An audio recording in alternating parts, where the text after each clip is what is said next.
Deus. Hoje não dá vontade de parar, de bendizer o nome dele, dizer a ele a glória, o poder para sempre. E amém. Nós vamos fazer uma oração. Vamos enviar nossas crianças para o departamento infantil agora. E vamos orar mais uma vez para que o Senhor fale conosco através da palavra. Tenho também alguns pedidos de oração aqui. Guilherme, filho do Augusto Mendonça, sofreu um acidente. E nós temos que orar por eles, pela mamãe Cristiane. A irmã Ana, que está aqui, está pedindo oração. Porque os rins dela estão quase parando. E nós vamos orar. Que o Deus que nós cremos é um Deus de milagres, um Deus de poder. E temos também a Elizabeth, que quer fazer uma oração de ações de graça, porque ela conseguiu as chaves do seu apartamento. Aleluia. Nós vamos orar então por esses motivos, por nossas crianças, por tudo que a gente está prestes a ouvir da palavra e essas situações. Feche os teus olhos mais uma vez. Senhor, muito obrigado pelo teu amor, muito obrigado porque nós podemos nesta manhã prestar culto de louvor e adoração a Ti, que és o único merecedor.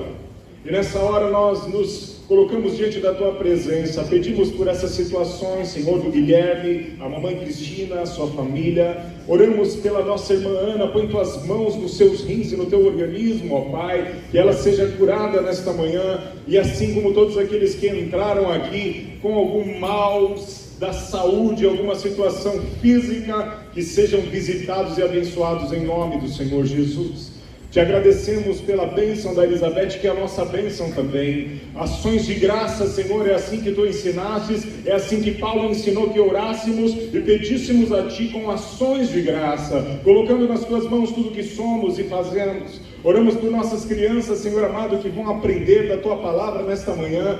Dirige os nossos professores, dirige as nossas crianças, abre que os seus coraçõezinhos sejam abertos para a Tua palavra. Enquanto a nós, que a Tua palavra fale conosco, que a Tua palavra mude o nosso pensamento e que ela seja luz, Senhor amado, como lâmpada que se acende na escuridão para nós caminharmos na direção que Tu queres. Assim nós pedimos e Te agradecemos em nome do Senhor Jesus. Amém. Amém. Vamos sentar aplaudindo ao Senhor mais uma vez, porque Ele é merecedor. Glória a Deus, pode se sentar. Queridos, a nova série de mensagens, ela tem um nome provocativo, ela não está aqui, ali só está escrito a nova série de mensagens. Eu queria pedir para a galera inverter a iluminação para mim lá, ó. Deixa como estava e joga aqui, ó. Ilumina aqui um pouquinho mais. A nova série se chama A Religião de Jesus. Ela é provocativa, ela tem uma pimenta, vamos dizer assim, no seu conteúdo, porque ela vai mexer com a gente. E é para isso que realmente a gente quer hoje meditar nesse trecho que a gente vai colocar aqui. Abra a tua Bíblia, o teu aplicativo, ou leia aí na tela, Mateus 22, do 34 em diante. E nós vamos ver esse texto que vai, durante toda a série, ele será a base para as mensagens que nós vamos estar meditando neste mês. Esse mês veio tão rápido, esse ano passou tão rápido, mas que neste mês nós possamos realmente ser tocados por esta série de mensagens para a glória do Senhor. Quero dar algumas novidades antes da gente começar a ler o texto. É que na última oração que fizemos na quarta-feira agora, porque oramos todas as quartas-feiras do mês de agosto, nós anunciamos algo que é poderoso, porque o Senhor nos dirigiu para que agora, a partir de agora, as quartas-feiras que antecedem o dia de ceia, e não necessariamente seja a última quarta ou a primeira, as que antecedem o culto de ceia, serão quartas-feiras de oração. Então toda quarta-feira que antecede a ceia do Senhor, nós vamos jogar isso nas mídias, na agenda da igreja, vamos anunciar de púlpito, para te lembrar que às 20 horas das quartas-feiras que antecedem o culto de ceia, será oração para a glória do Senhor. Então, nós estamos colhendo o fruto dessas orações, irmãos. Coisas têm acontecido, vocês entraram aí, vocês viram na entrada, está sendo modificado o hall de entrada, porque para a glória do Senhor, um doou a mão de obra, um casal doou o material, e nós estamos colocando um revestimento mais bonitinho na entrada ali, para a glória do Senhor. Então, continuamos aí com as reformas na parte estrutural, mas isso vem na companhia de uma transformação espiritual que está acontecendo neste lugar para a glória do Senhor. Milagres estão acontecendo, pessoas estão sendo tocadas, batizadas. Nós já temos mais um jovem para se batizar aí, daqui uns dias ele vai se batizar também, se decidiu pelo batismo. Assim nós vamos, porque assim temos aprendido. Quero também, mais uma vez, lembrar você, papai, mamãe, só faltam 10 vagas para preencher todas as vagas do retiro de carnaval de 2024. Se você ainda não fez a inscrição do teu filho, do teu sobrinho, ou não doou uma vaga ainda para alguém, você não precisa mais mandar seus filhos, porque já são adultos, já casados, mas você pode ter condições de abençoar um jovem. Venha falar com a gente, com a nossa parte de estrutura lá, e vamos fechar essas 10 vagas para a glória do Senhor, tá bom? Agora vamos ler o texto aí. Diz assim: sabendo os fariseus que Jesus tinha calado os saduceus, com esta resposta, reuniram-se novamente para interrogá-lo. Um deles, especialista na lei, tentou apanhá-lo numa armadilha com a seguinte pergunta: mestre, qual é o mandamento mais importante da lei? Jesus respondeu: ame o Senhor teu Deus de todo o seu coração, de toda a sua alma e de toda a sua mente. Esse é o primeiro e maior mandamento. O segundo, e igualmente importante: ame o seu próximo como a si mesmo. Toda a lei e todas as exigências dos profetas se baseiam nesses 2 mandamentos. Até aqui. O que é religião? Nós vamos falar da religião de Jesus, mas o que é religião? Religião geralmente é definido como um sistema sociocultural de comportamento, como que um povo se comporta nas suas práticas espirituais, nas suas moralidades, naquilo que tem por base de ser crença, visão de mundo, modo de viver, os textos que aquele povo considera como sagrado. Isso é sua religião. É aquilo que se baseia, os lugares santificados, onde que é o lugar santo, qual que é o altar de adoração. Isso está dentro da religião. Quem são os profetas? Quem tem a ética da sua espiritualidade? É religião. E geralmente está relacionado com a humanidade e a divindade, com os sobrenaturais, com a transcendência. Isso é religião. Por isso essa série, ela está apontando para a religião de Jesus. O que está acontecendo no capítulo 22? Eu peço que você, na sua casa, por favor, leia o capítulo 22 todinho de Mateus. Bom seria que você lesse o Evangelho de Mateus, mas vai no capítulo 22 que a gente está estudando hoje, chega em casa e faz a lição de casa. Mas eu vou dar para você um prelúdio do que está rolando aqui no capítulo 22. Presta atenção comigo aqui. O judaísmo, os judeus, a religião dos judeus, o judaísmo, na verdade não é tão unida como nós pensamos. Você fala de judeus, você pensa num povo só, né? Unido, bonitinho, que pensa na mesma coisa. Não me engano, meu irmão.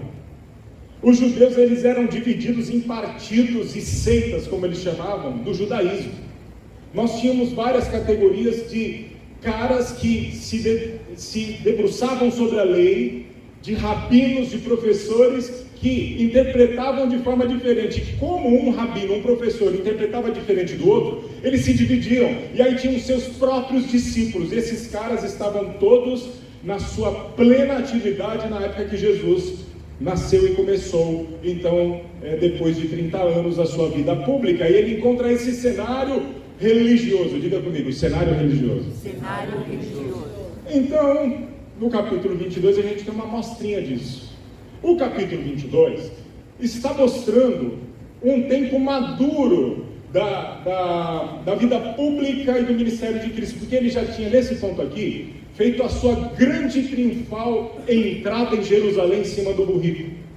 Ele já tinha sido ovacionado, ele já tinha sido louvado, venerado por aqueles que já estavam seguindo como o Messias. Então existia uma efervescência. Tudo que é santo provoca aquilo que não é. Diga assim, tudo que é santo Tudo que é santo provoca aquilo que não é. Aquilo que não é.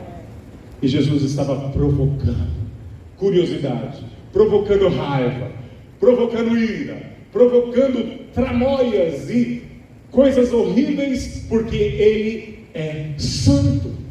As suas palavras eram poderosas, as suas mãos curavam, a sua religião era diferente da religião dessas seitas que estavam aí em vigência. Então, o que acontece no capítulo 22?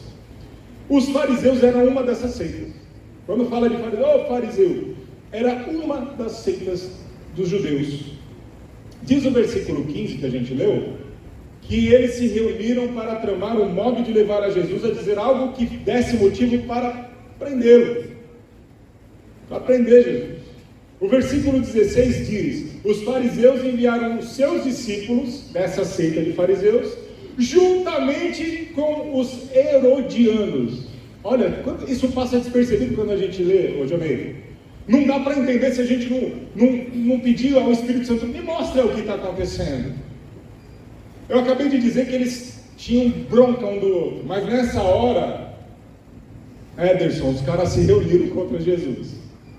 Herodianos também eram judeus, praticantes da Torá, mas como o próprio nome diz, eles faziam a profissão de honrar, vejam bem, herodianos que adoravam ao Deus da Torá, mas tinham esse título porque também queriam honrar a memória do Herodes, um ímpio, porque o Herodes reconstruiu o templo. Pensa bem, eles eram amantes de pagar impostos para Herodes quando reconstruiu o templo.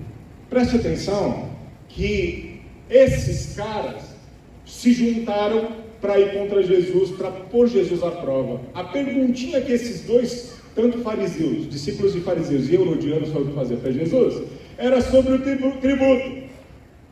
Jesus, nós sabemos que tu falas da parte de Deus, porque não tem como não dizer isso. Diga uma coisa para nós, é lícito pagar o imposto a César? Jesus fala assim, vocês são realmente hipócritas, né? Pega uma moeda que vocês usam para pagar o imposto. Aí deram um denário para ele. Jesus falou assim, olha só, a imagem de quem está estampada aí na moeda? Aí eles responderam, de César. E Jesus responde, então dai a César o que é? De César. E dai a Deus o que é de Deus. Só uma observação. Preste atenção a quem pertence à imagem que está gravada no dinheiro, porque esse aí é o cara que pode, viu? Viu, jovens? Vocês entenderam? É piadinha interna, irmão, não posso falar. O que acontece, queridos, é que daí na sequência 23, diz que naquele mesmo dia os saduceus, diga comigo, saduceus, também foram falar com Jesus. Outra seitinha judaica que cria em coisas diferentes, era uma classe rica, que cria que os gregos eram filósofos maravilhosos e que tinham, os helenistas, eles eram chamados, queriam a cultura grega, uma elitezinha de fariseus, bonzinhos, bonitinhos, cheirosinhos, que não acreditavam na ressurreição e foram testar Jesus também. Você percebe que todos esses caras, nesse capítulo 22, estavam testando aquele que é santo, porque eles tinham curiosidade, o que ele acredita, no que esse homem acredita, qual é a religião dele.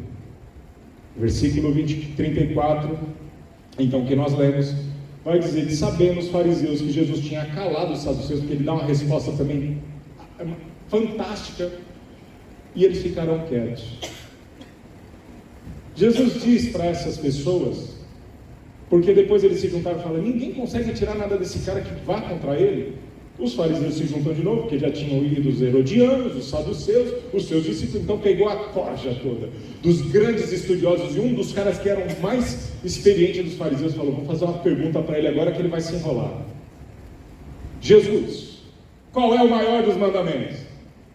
E Jesus, maravilhosamente santo, Deus poderoso, vai dizer, ame a Deus com todo o seu entendimento, de toda a sua força, acima de todas as coisas.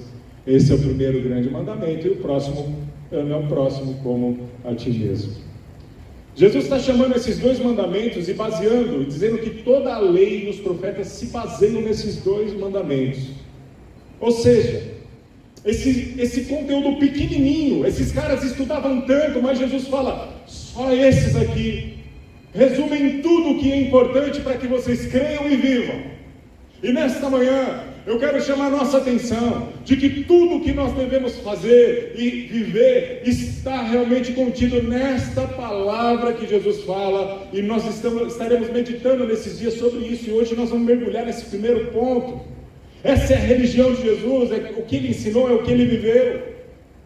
A religião é o que mostra como se vive, e Jesus fala assim, agora eu vou mostrar para vocês como eu vivo e como vocês devem viver. Vocês querem saber mesmo, religiosos? Então vou mostrar a minha religião para vocês. O primeiro ponto, e que nós vamos estudar nessa manhã, é que a verdadeira religião, a religião de Jesus, nos deixa livre da idolatria. Diga assim, livres da idolatria. Livres da idolatria. Jesus vai ensinar com essa palavra, e esses homens sabiam muito bem da lei, que o nosso Deus é o único Senhor. Quando nós, como seres humanos, não adoramos a Deus, nós iremos adorar e confiar e nos prostrar a coisas, pessoas ou sistemas. Tenha certeza disso, mesmo que você não admita nessa manhã. Esses dois mandamentos que Jesus fala, eles estão na lei de Moisés. O primeiro que a gente está estudando hoje aqui, ele está exatamente certinho, do jeito que ele falou em Deuteronômio 6:5. Depois você pode procurar lá referências. O outro mandamento, amar ao próximo, está em Levítico 19:18. Jesus está mencionando aqui a própria lei que esses caras conheciam de cor e salteado, mas não viviam essa lei. Deuteronômio, só para você ter ideia que é o que Jesus está citando, a tradução da palavra Deuteronômio seria a segunda lei, a segunda vez que se fala da lei. Alguns subtítulos do livro, do capítulo 6 de Deuteronômio são o seguinte, eu achei maravilhoso. Uma Bíblia diz assim, o chamado para compromisso total. Numa outra versão diz, o fim da lei é a obediência. Então, Jesus está agora confrontando esses caras e dizendo assim, eu estou chamando vocês a atenção, tem que ter um compromisso total com Deus. O fim da lei, vocês vão chegar no fim da lei, obedecer toda a lei, salvar a lei toda no seu coração, quando você obedecer a Deus, e somente a Ele. Mas já em Êxodo, na saída do povo do Egito, essa lei já estava presente. Eu quero ler como referência para vocês, só presta atenção em mim, não precisa nem pôr carinha, que eu quero que você preste atenção no que eu vou ler. Êxodo 20, do 1 até o 6 diz assim, olha que da hora isso. E Deus falou todas essas palavras, eu sou o Senhor, o teu Deus, que te tirou do Egito, da terra da escravidão. Presta atenção, não terás outros deuses com D minúsculo além de mim. Não farás para ti nenhum ídolo, nenhuma imagem de qualquer coisa no céu, na terra ou nas águas ou debaixo da terra. Não te prostrará diante deles e nem lhes prestará culto, porque eu, o Senhor, o teu Deus, sou Deus zeloso e castigo os filhos pelos pecados dos seus pais até a 3ª e 4ª geração daqueles que me desprezam. Mas eu também trato com bondade até 1000 gerações aos que me amam e guardam os meus mandamentos. Aleluia! Esse Deus está nessa manhã, nesse lugar. Você pode adorá-lo nessa manhã, você pode aplaudi-lo nessa manhã, você pode dizer que Ele é santo nessa manhã. É esse Deus que nós adoramos.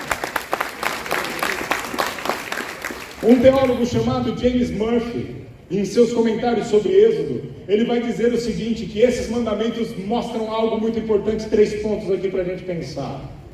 Primeiro, esse mandamento resguarda a unidade de Deus. Nós somos proibidos de fazer que Deus seja um entre muitos quando Ele é único. Essa é a proibição. Só tem um, diga comigo, só tem um. Só tem um. Não dá para você adorar, venerar, pedir para mais ninguém a não ser Deus. A quem você tem pedido, irmão? Tem mais algum santinho escondido na sua vida? Marcelinho, tem mais alguma nota de dólar aí? Você nunca mais vai esquecer disso, Marcelinho. Tem um trevo de 4 folhas aí, guardadinho, que é o teu pé de coelho, irmão. Você tem? Ferradura. Tem algum irmão carregando a ferradura? Só tem um Deus. Esse mandamento também vai resguardar a espiritualidade de Deus. Nós somos proibidos de o igualarmos a qualquer imagem corruptível, quando Ele é espírito incorruptível. Quando nós chamamos a alguém para nos ajudar como divindade, que não seja Deus, você está pecando. Porque Ele é incorruptível, Ele é indestrutível. E esse mandamento, para terminar o comentário do James Murray, ele vai resguardar a divindade ou a essência de Deus. Nós somos proibidos de identificá-lo de qualquer modo com qualquer criatura, sendo que Ele é o Criador. Era isso que Jesus estava ensinando aqueles caras. Mas o que esses caras adoravam? Alguma imagem? Você pode acreditar que eles estavam tendo a Torá, o próprio cumprimento rigoroso com suas interpretações da própria lei, pondo a lei praticamente acima do próprio Deus. Era esse o problema. O seu ídolo era a sua religião, era como eles cumpriam, é como eles faziam. Nós vivemos numa cultura, nós agora aqui, presta atenção, vamos entrar um pouco na aplicação agora. Uma cultura que está cheia de ídolos, irmãos. Para nós hoje em dia, idolatria evoca imagens de pessoas que estão como primitivos curvando-se diante de estátuas, não é isso que a gente começa a lembrar do texto de Paulo lá em Atos 17, quando Paulo estava em Atenas, que ele passeia pela cidade e ele fica indignado com a idolatria da cidade, cada canto tinha uma imagem. Você lembra desse texto? Esse comportamento humano ocorre desde a queda do homem no Éden, porque o raciocínio humano foi criado para acreditar. Irmãos, nós fomos criados para acreditar, a gente vive buscando alguma coisa para acreditar. Por mais que você não admita, você quer acreditar. E acreditar na verdade. Ontem aqui teve uma palestra, uma pregação maravilhosa. Que cor que era a bexiga, gente? Que cor que era a bexiga? A gente teve uma ilustração maravilhosa aqui ontem. Uma bexiga que era verde, mas que quando mudava a iluminação aqui, ela trocava de cor. E mesmo depois que voltava a iluminação, ela ficava verde, mas tinha gente que queria ganhar o chocolate, porque se dissesse outra cor ganhava chocolate, um monte de gente olhou para o verde e disse que era vermelho, amarelo, cor de rosa. Nós queremos acreditar na verdade. Jesus está dizendo, só tem uma verdade, meus irmãos. O nosso coração se tornou uma fábrica de ídolos, que a gente busca algo para acreditar. E nossa mente é cativa. A pergunta, a nossa mente sempre será cativa. A pergunta é de quem? Sidney, nós vamos acreditar. A minha pergunta hoje é em quem que tu acredita, irmão? Nas cidades pagãs como Atenas, as divindades com D minúsculo, elas estavam espalhadas e representadas no espaço público. Aí vários nomes, tinha Afrodite, a deusa da beleza, tinha Ares, o deus da guerra, Artemis, a deusa da fertilidade e riqueza, o Hefesto, um bom nome para dar para filho, viu? Hefesto, o deus do artesanato. Acredita que é um deus do artesanato? Mas nós nos dias de hoje não temos todo esse monte de nome de deuses gregos e sei lá mais quais, mas nós não somos diferentes deles não. A nossa cultura, por isso que nós precisamos dessa mensagem, saber qual é a religião de Jesus, porque a nossa cultura está igualzinha dos atenienses. Ela também é dominada pelo seu próprio conjunto de ídolos. Nós temos torres empresariais que são verdadeiros monumentos a Mamon, ao Deus do recurso financeiro. Nós temos spas, nós temos estúdios, academias, estádios que se tornaram verdadeiros tronos de ídolos de muitas pessoas, onde os sacrifícios têm sido feitos para que as bênçãos, entre aspas, da boa vida e da felicidade sejam obtidas. Então, peraí, eu tenho que fazer uma observação para que você não me entenda mal. Eu não posso ir no spa, você pode, irmão, aquilo só não pode ser o seu ídolo. Eu não posso ir no estádio ver o meu time de futebol, você pode ver o Corinthians, irmão, sem problema, só o Corinthians. Mas que aquilo não pode se tornar o seu ídolo, meu irmão. O seu motivo de viver. Você pode gostar bastante daquilo. Pode ser seu hobby. Você pode ir na academia, malhar e deve cuidar do seu corpo. Conversa com o seu tríceps, com o seu bíceps, fala com o seu peitoral, cresce aí, menino. Vamos fazer. Mas isso não pode ser o seu ídolo. Mas eles têm virado, porque na verdade a busca pela felicidade e razão de vida e sentido de vida tem se tornado esses motivos. Quais são os deuses da beleza dos dias de hoje? Não é Afrodite mais, do poder ou do sucesso. São aqueles que assumiram proporções gigantescas na nossa vida particular e na nossa sociedade.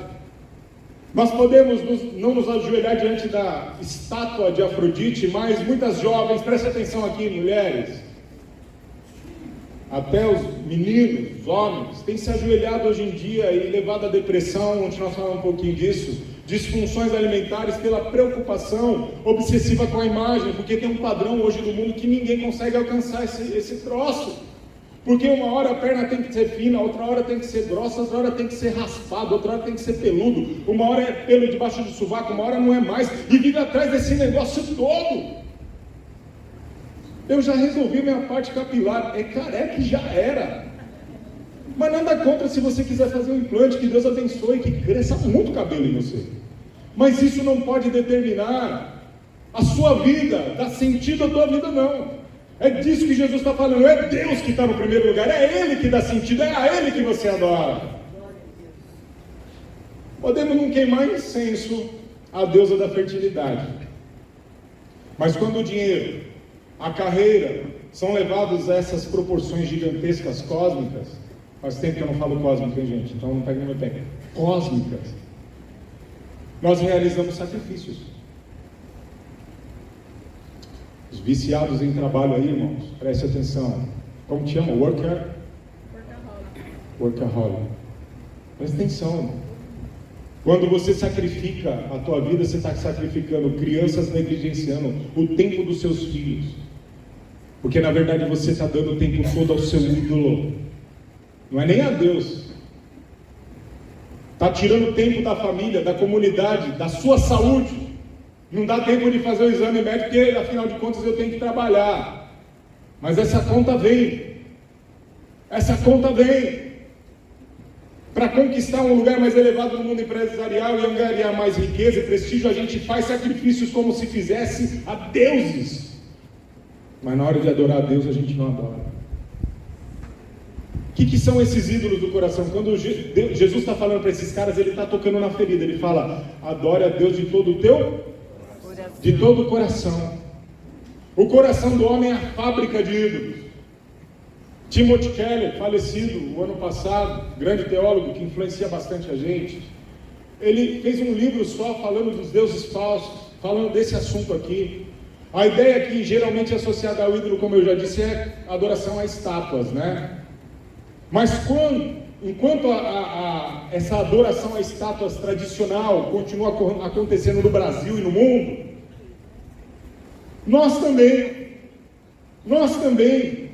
dentro do coração, externamente essas pessoas se dobram às estátuas, mas você no teu coração internamente se dobra a outros ídolos. É por isso que o Senhor te trouxe aqui nessa manhã, para ouvir isso. Me trouxe nessa manhã, para que eu ouça isso. E o que são esses ídolos? Olha só como o ídolo diante de Deus é mau, é ruim para o ser humano. Ezequiel 14:3 diz o seguinte: filho do homem, esses homens ergueram ídolos em seus corações e puseram tropeços ímpios diante de si. Devo deixar que me consultem? O que está rolando aqui? Só para você ver como que diante de Deus é o ídolo, como que ele encara isso, como que é perigoso isso.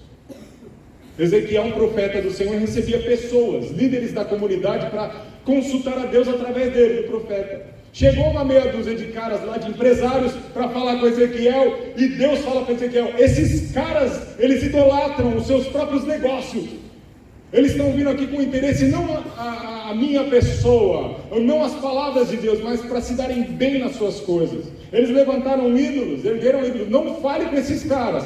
E ainda dá, se você ler o capítulo 14 de Ezequiel, é uma pancada. Vai dizer assim, e o profeta que quiser falar no meu nome para esses caras, vai junto com eles pagar o preço.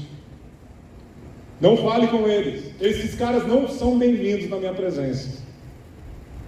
Esses anciãos devem ter falado assim: imagina, nós adoramos, que ídolos. Igual a gente faz, né? Imagina, não, é que eu só me dedico bastante a isso. Presta atenção. Se a palavra do Senhor está vindo hoje, faça uma avaliação. Você só se dedica bastante a isso, como hobby, ou isso é a sua razão de viver? Vamos ver aqui, a gente vai conseguir identificar, eu vou te dar a dica para identificar essas coisas. A palavra do profeta está denunciando o coração do homem que torna coisas boas, como carreira, de sucesso, amor, relacionamentos, bens materiais, até a família, e faz dessas os seus bens últimos, se eu alcançar isso. Então agora a gente vai entender um pouco melhor como você faz essa análise. O nosso coração diviniza coisas como se fossem o centro da nossa vida. Chamamos essas coisas e achamos que elas podem nos dar significado. Diga comigo, significado. Proteção. Segurança. Satisfação. É isso que é ídolo. Quando você fala assim, é isso que eu estou precisando. Se eu tiver isso, eu zerei a vida. Estourei no Nordeste. Estourou nada. Você elegeu um ídolo novo no seu coração, só isso. Que você está dando a ele corda para que seja a sua razão de viver. Então, ídolo, no fim das contas, o que essa palavra está indo contra, o que Jesus confronta aqueles homens e confronta a gente hoje, a sua religião é fora ídolos. Então, ídolo é qualquer coisa que seja mais importante que Deus para você, mesmo que você não diga, mesmo que você não admita. É qualquer coisa que absorva o seu coração, que faz seu coração disparar. Meu irmão, se nessa manhã seu coração não dispara por Deus, por Jesus nesse lugar, se na hora de tomar essa ceia o seu coração não está quase saindo pela boca, é porque tem outra coisa que está fazendo isso. É qualquer coisa que arrebate a sua imaginação. Está parecendo aquele velho desenho do Pica-Pau: mulheres, iates, dinheiro. Quem riu já assistiu muito, né? Arrebatado pela imaginação: mulheres, iates, dinheiro. Jesus, se aqui nessa manhã Deus desse algo especial, que aparecesse balãozinhos em cima da nossa cabeça e mostrasse o que está arrebatando a nossa imaginação, Jeová, não ia ficar meu irmão. Qualquer coisa que seja tão central, essencial na sua vida, que caso você perca, você vai achar que vai ser difícil continuar vivendo, isso está perigoso. Porém, a resposta de Jesus para eles e para nós nessa manhã é: ame ao Senhor, seu Deus. Diga alto aí: ame ao Senhor, o seu Deus. Um ídolo é tudo que tem uma posição de controle no seu coração e no meu coração, que você é capaz de gastar com ele a maior parte da sua energia, a maior parte dos seus recursos financeiros, a maior parte do seu tempo, da sua emoção, sem pensar duas vezes. Você investe de olhos fechados. É isso que está arrebatando a tua vida. Porque tu não investe de olhos fechados na obra do Senhor, porque tu não gasta tempo na obra do Senhor, porque isso não está arrebatando o teu coração. Deixa Ele ser o Deus da tua vida, deixa Ele arrebatar a tua vida. Viva o Senhor 100% da tua vida, da tua alma e do teu coração. Para os fariseus, a sua religião era o seu Deus. Para os saduceus, herodianos e toda aquela molecagem toda lá. Para alguns, infelizmente, tornam coisas boas como a família os seus ídolos. A carreira, o dinheiro, o relacionamento, a aprovação dos colegas, ser popular, ter mais likes, se submete a coisas engraçadas, terríveis, para continuar sendo venerado, porque é isso que é o teu ídolo, o teu ego inchado com likes e mais likes. Um ídolo é qualquer coisa que você olhe e diga no fundo do seu coração o seguinte: se eu tiver isso, sentirei que a minha vida tem sentido. E então eu vou saber que eu tenho valor, que dão valor a mim. Eu vou estar seguro, eu vou estar numa posição de importância. Se eu conseguir esse aspecto físico, aí eu vou estar tranquilo, porque onde eu for, eu vou me sentir bem. Não é que você não tem que cuidar do teu corpo, dos seus dentes, da sua saúde, não. Mas isso tem que estar no teu lugar certo. Carro tem que ser carro, casa tem que ser carro, dinheiro tem que trabalhar para você e não você para o dinheiro. Não é o dinheiro que é o início de todos os males, não. É o amor ao dinheiro. Leia direito. Dinheiro é uma coisa que é necessário para que você faça as coisas. Na obra é necessário o dinheiro. Deus não precisa do seu dinheiro, mas nós como comunidade precisamos ter o dinheiro entrando para fazer e realizar as coisas, sim. Mas o amor ao dinheiro que não é bom. E se você entrou aqui para manifestar a sua alegria só quando receber bênçãos materiais, reveja seus conceitos, porque na verdade nós precisamos do Pai que está no céu, e o pastor, que se ele for o teu pastor, nada vai te faltar, nada vai lhe faltar. Então Deus, através de Jesus e dessa série de mensagens, já estou terminando, pastor Nelson, vai se preparando para tu ministrar ceia para nós hoje aqui, queridão. Deus está chamando a atenção para si. Diga assim, Ele está chamando a atenção para si. Ele está chamando a atenção para si. Ele está dizendo assim, em mim, vocês têm uma vida com sentido e propósito. Procure, sim, o psicólogo quando você precisar se tratar, vai. O psiquiatra, se for necessário, vai. Vai lá, procure. Faça o seu tratamento, faça a sua parte. Mas hoje quem está dizendo que dá sentido na tua vida é o próprio Deus. Ele está falando assim, eu estou usando o profissional para te ajudar, com a tua cachola aí, com as suas dúvidas, com seus traumas, com seus medos. Continua fazendo o tratamento, mas no fundo, você precisa de mim. Ele está dizendo assim, ó, sem mim, vocês não têm identidade. Isso foi pregado ontem aqui. A grande tentação de Jesus lá no deserto, depois de 40 dias jejuando e 40 noites fragilizado na sua carne, a tentação começa com a seguinte frase: se tu és mesmo o Filho de Deus. Quando a nossa identidade é colocada em xeque e nós não temos certeza que somos filhos de Deus, aí ficamos vulneráveis, e aí nós aceitamos as propostas para fazer significado à nossa vida e propósito. Mas hoje, em nome de Jesus, a tua identidade é certa. Você tem Pai, Ele se chama Deus Todo-Poderoso. Você tem Jesus como Salvador, e você é filho de Deus, e nada menos do que isso, para a glória dEle. Isso tem que dar identidade. Nós somos filhos de Deus. Jesus chega assim e fala, em mim você tem valor. Aquele antigo hino, você tem valor, o Espírito Santo se move em você. Quero que valorize o que você tem. Porque hoje Deus chama a atenção para si, dizendo, em mim você tem valor. Porque eu amei tanto você, que eu enviei o meu filho para morrer por você, uma morte para pagar um preço impagável. Quem é que está dizendo que você não vale nada? Teu marido, aquele ogro que não aceitou Jesus ainda, ore por ele, ele vai aceitar Jesus, vai ver que mulher valorosa você é. Quem é a tua rixosa mulher que parece uma gota quando chove? Ore, porque ela vai ser bênção na tua vida, irmão, em nome de Jesus. Mas não são essas pessoas que vão falar qual é o teu valor. Quem fala quem tem valor e qual é o teu valor é o Deus que está nesse lugar, nessa manhã. Ninguém pode estar enxergando. Tem um louvor bonito que eu não vou lembrar agora, eu só lembro da frase que diz assim, quando ninguém está te vendo, Ele te vê. Quando ninguém está te valorizando, Ele te dá valor. Quando ninguém está te agradecendo, meu irmão, pelo que você está fazendo, não se preocupe, tem um santo, justo e reto que está vendo. Seja tratado na sua alma nessa manhã, adorando somente a Deus. Ele chega e chama a atenção e fala, em mim vocês estarão seguros. Vocês lembram do final da série passada, da grande comissão? No final, qual é a grande garantia que Jesus dá? Ele diz assim, vocês podem ir, porque eu estarei com vocês todos os dias até que eu venha. Pode vir em mim. É o próprio Deus falando, vem em mim. Popularmente, nas periferias, vem em mim. E Ele está chamando por fim, e dizendo assim, em mim vocês todos são importantes, porque foram feitos filhos de Deus. Aqueles fariseus, eles não entenderam.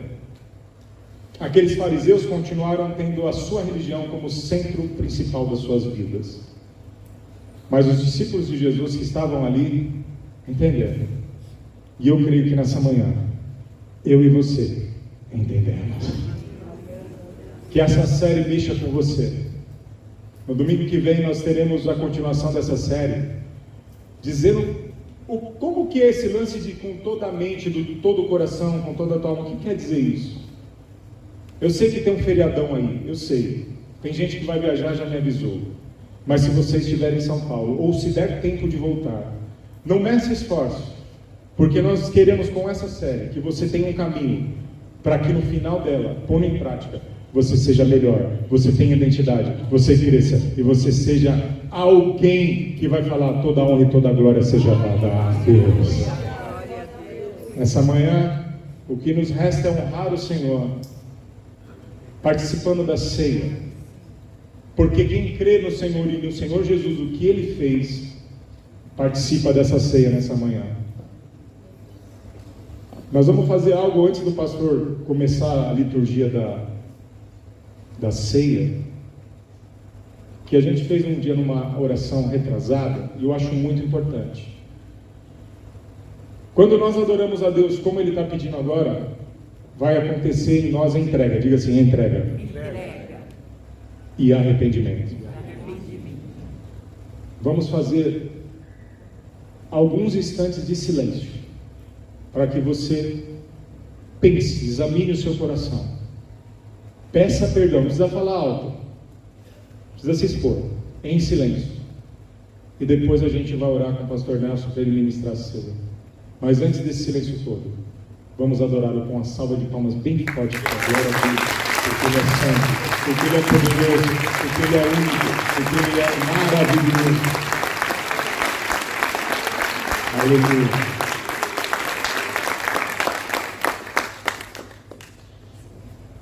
Sonde o seu coração nessa hora, todos. Agora na hora de beber água, se você está caminhando, pare onde você estiver, não converse com ninguém, porque é um momento de reverência, de entrega, de pedir perdão ao Senhor. Faça isso agora.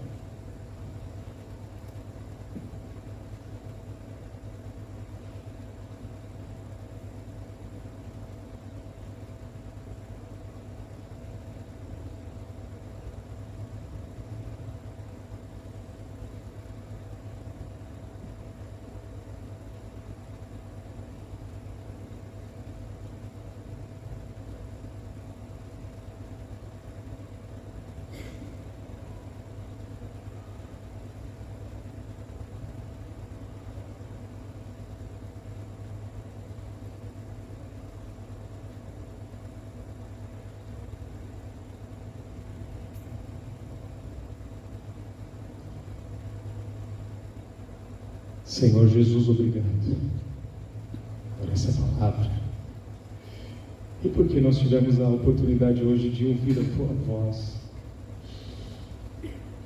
e porque a gente tem parado na Tua presença hoje para sondar o coração que é pecador e se arrepender. Que Teu servo, pastor Nelson, agora traga a ministração de um ato tão importante de obediência, que eu creio que é meio de graça sim, que eu creio que quando se alimentarem desta porção, serão curadas as vidas que participarem nessa manhã, serão libertas, serão perdoadas dos seus pecados. Sonda os nossos corações, assim nós te pedimos e te agradecemos, e toda a igreja diz amém. Amém.